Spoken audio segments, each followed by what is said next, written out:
So far, I've made 2 character analysis videos going over major characters in the Golden Idol series. This time I want to cover 2 secondary characters in one video, David Goran and Walter Keane. Note that this video contains spoilers for Case of the Golden Idol, and might not make much sense if you haven't played it. Proceed at your own discretion. Aside from Edmund Cloudsley and Peter Batley, whom I've already covered, David Goran and Walter Keane are probably the most prominent characters in Case of the Golden Idol.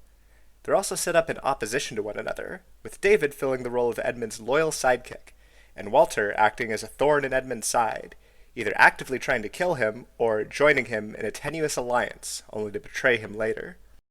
David's loyalty is repeatedly pitted against Walter's treachery, and this ends up driving a lot of the action that moves the story forward. Since David Goran is the first to be introduced in the game, I'll start with him. Although he gets significant screen time in Case of the Golden Idol, we don't really get much insight into his inner world. What drives him?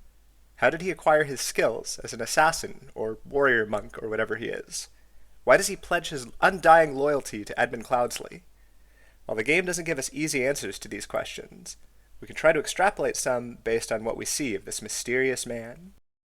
David first appears in Case 3 of Case of the Golden Idol, where he has just become Edmund Cloudsley's coachman after being introduced by an acquaintance of Edmund's named Theo. We know this from a letter Theo has sent Edmund, which reads, "Dear Edmund, it has reached my attention that you are seeking a capable new servant. I have just the man for you. David Goran is an experienced coachman with a diverse set of talents that I am sure you will find very useful. If you are displeased with his services, do not hesitate to let me know. Yours, Theo."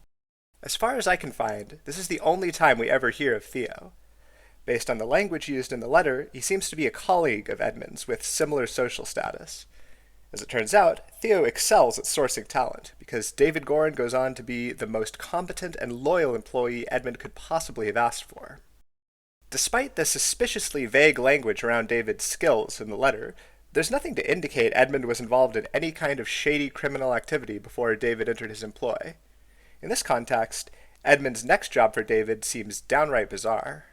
To illustrate this, let's look at what happened from David's perspective. Imagine that you've just been hired as a coachman by a rich nobleman. Your job is presumably to drive him from place to place in a carriage.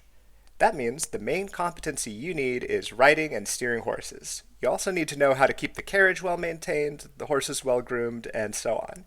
At a stretch, you might be expected to transport and organize luggage that gets loaded into the carriage.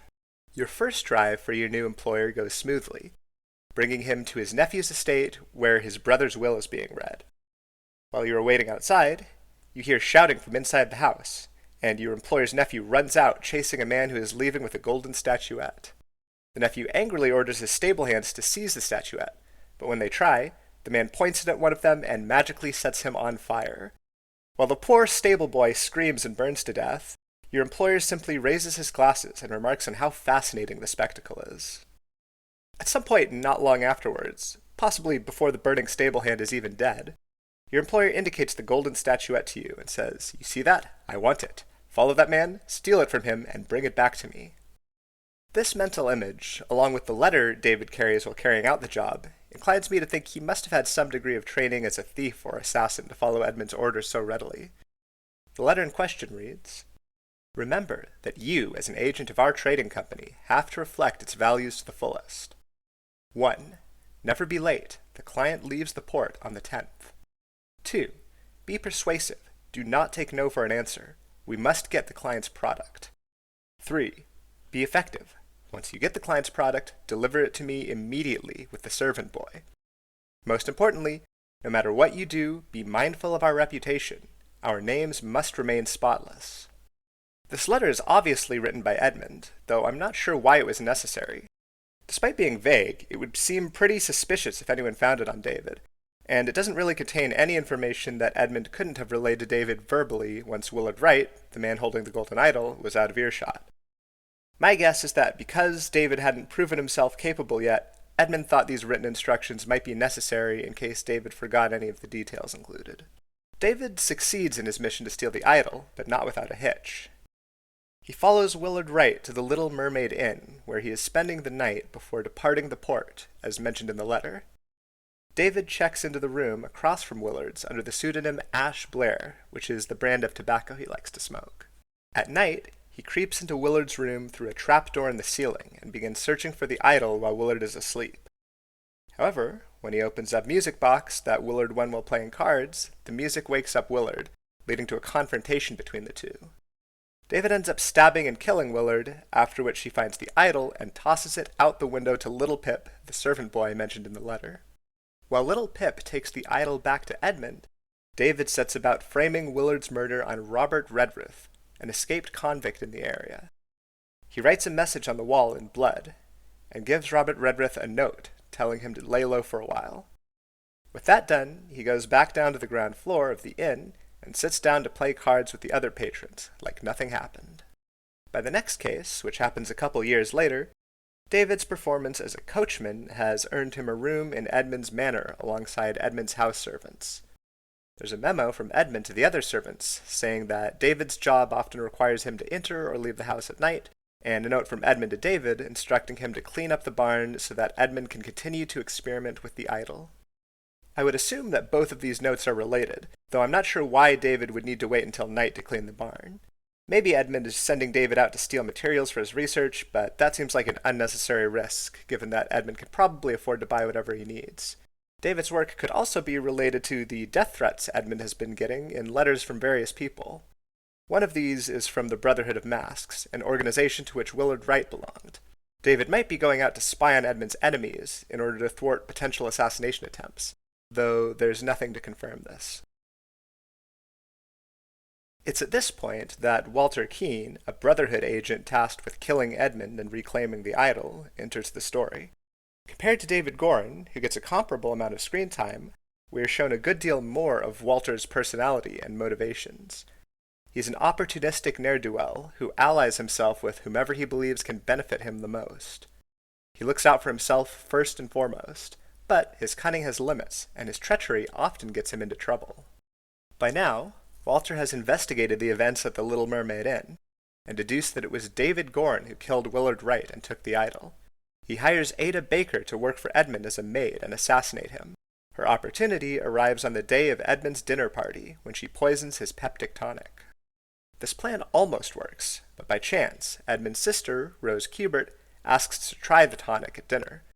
She takes the first sip and immediately dies, alerting Edmund that the drink is poisoned.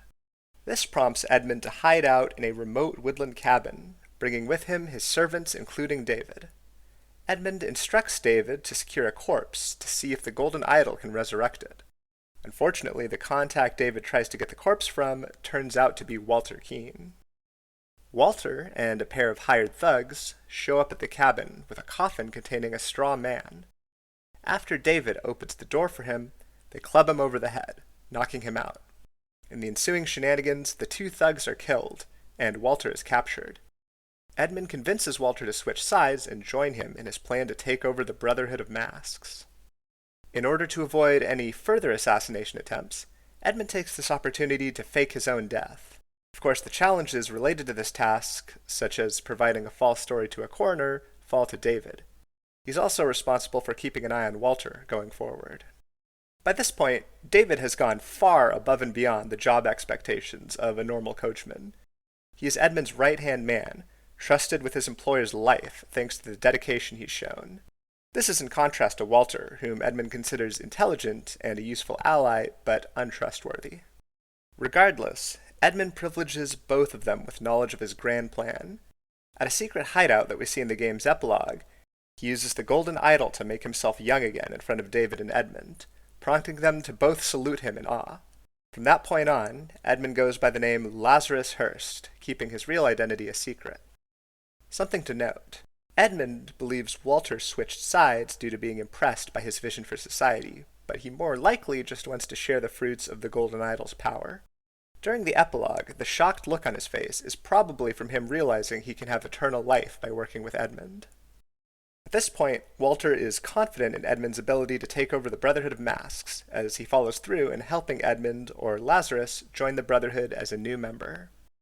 By the time we get to K7, when this plan is carried out, Edmund has given David an engraved pocket watch as a reward for his reliable service over the years. This is really an understatement, but it's about as much gratitude as can be expected from someone like Edmund. The case takes place at a secret gathering of the Brotherhood of Masks, which Edmund and David infiltrate using Walter's knowledge of their practices. Walter has attempted to convince them to accept Lazarus Hurst as a new member, saying he met him while hiding from government agents. He also spins fanciful tales about fighting David and vicious hounds at the cabin, as well as Lazarus having mastery of the arcane arts. However, another member of the Brotherhood, Geoffrey Sinclair, is suspicious about Walter's stories. He challenges Walter to a deadly ritual to determine whether Walter is being truthful, and by extension, whether Lazarus should be trusted. In order to manipulate the outcome of the ritual, Edmund, Walter, and David ambush one of the Brotherhood's members outside their hideout. They tie him up and take his robes and mask, which serve as a disguise for David. Once they're in the hideout, David's job is to ensure that Walter survives the ritual, which consists of placing 2 cups of wine in front of Walter and Geoffrey Sinclair. 1 cup is poisoned, and Walter must drink the one that isn't. Disguised as an initiate, David pours the wine, sees which cup has poison added, and signals to Walter which one to drink using the tankard. As a result, Geoffrey Sinclair dies, ensuring both Walter and Edmund's safety. Edmund, under the name Lazarus Hurst, becomes a member of the Brotherhood of Masks. Edmund then plans to take the title of Griffin Reborn, a prophesied demigod revered by the Brotherhood. He intends to accomplish this using the idol, hidden inside a golden cane, to fly from the top of a lighthouse. Leading up to this miracle performance, Walter is blackmailed by Angus McBain, who is apparently responsible for recreating fake miracles to prove that they are mere magic.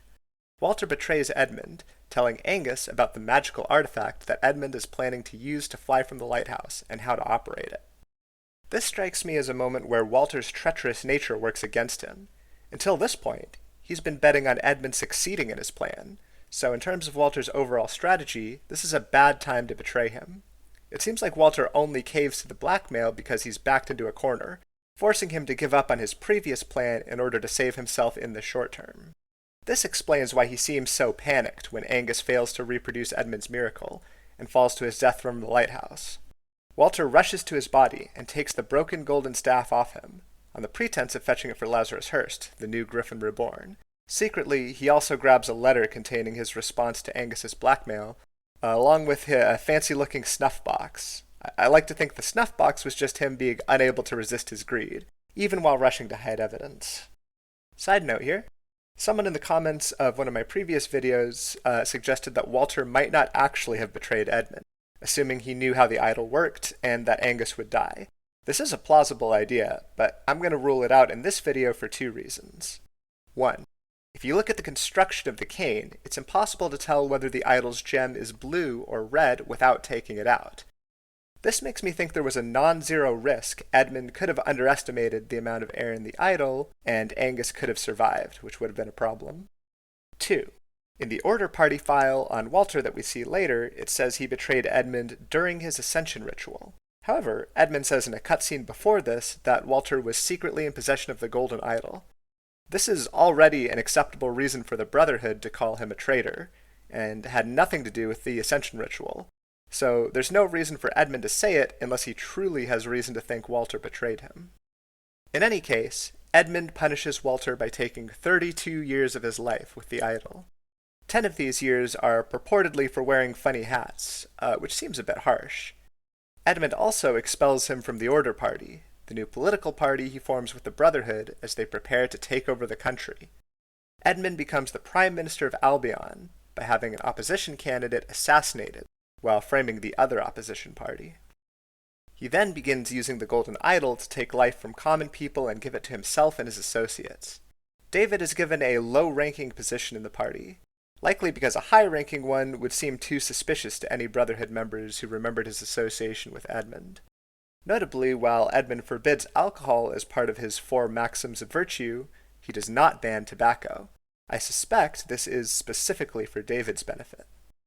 For his loyal service, Edmund also makes David 8 years younger with the idol. This isn't as high as some of the high-ranking party officials, like Alistair Coke, who gets 11 years. Edmund probably knows that David will remain loyal with or without such rewards, but considers it necessary to give the former Brotherhood members rewards proportionate to their status in the Old Order, so that they feel their place in the hierarchy is secure. However, in the final case of the game, we learn that Edmund still regards David as his most loyal right-hand man. In his journal entry on David, he writes, "Since his success at the Mermaid Inn has proven to be a resourceful and discreet professional." This might seem like muted praise, but David is notably the only one of Edmund's followers about whom he has nothing negative to say in his journal. Put another way, David has never once disappointed Edmund since his job at the Mermaid Inn. Because of this, Edmund trusts him with an extremely important task, killing Walter Keene. Walter is trying to blackmail Edmund to give him back his lost years, threatening to reveal Edmund's true identity to the other party leaders. Dutiful as ever, David sets out to meet with Walter in Edmund's stead, wearing a soldier's helmet and carrying Edmund's handkerchief as a way of disguising himself. When David goes to the Mermaid Inn, where Walter instructed Edmund to meet him, he instead encounters Ada Baker, who is tasked with assassinating Edmund in Case 5.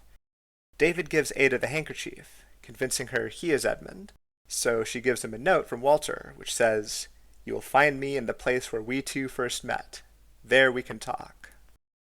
Whether from David or Edmund's point of view, this note refers to Edmund's woodland cabin, where Walter tricked David using a straw man in a coffin in Case 6. When David goes there, he spots Walter through the window, wearing one of his fancy hats. David wastes no time, taking out his gun and shooting Walter in the head through the glass. Unfortunately for David, it's not Walter at all, but another straw man. Walter, hiding in the bushes, realizes he isn't getting back his lost years, and shoots David in the back. David cries out his last words, "Damn you, you cunning devil!" Walter, recognizing David by his voice, remarks on the poetry of him being fooled by a straw man yet again. David bleeds out and dies. In an added layer of irony, it turns out that his attempt to silence Walter was pointless, because by this time, Edmund had already been killed by his nephew, Peter Batley. With that, we have the tragic end of David Goran. His death at Walter's hands leaves us with a burning question, which I'm sure you've all been wondering about. So I wasn't sure where in the video to put this because it would be kind of a non sequitur next to any section. Still, it was something I was curious about as I was looking for reasons David might be so loyal to Edmund. Maybe Edmund just paid him so well that he was willing to risk his life. To find out, here's a breakdown of how much money we see David Goran carrying over the course of the game. In Case 3, shortly after he is hired by Edmund, David has 2 shillings and a penny, or the equivalent of 25 pence. Edmund, meanwhile, has 3 pounds and 3 shillings, or 756 pence. In Case 4, a few days later, David has 3 shillings and 2 pence, or 38 pence. Note that he has been gambling and losing, however, so he likely had more money before that. He may also have taken some of it off Willard Wright after killing him, given that Willard seems to have no money in his possession.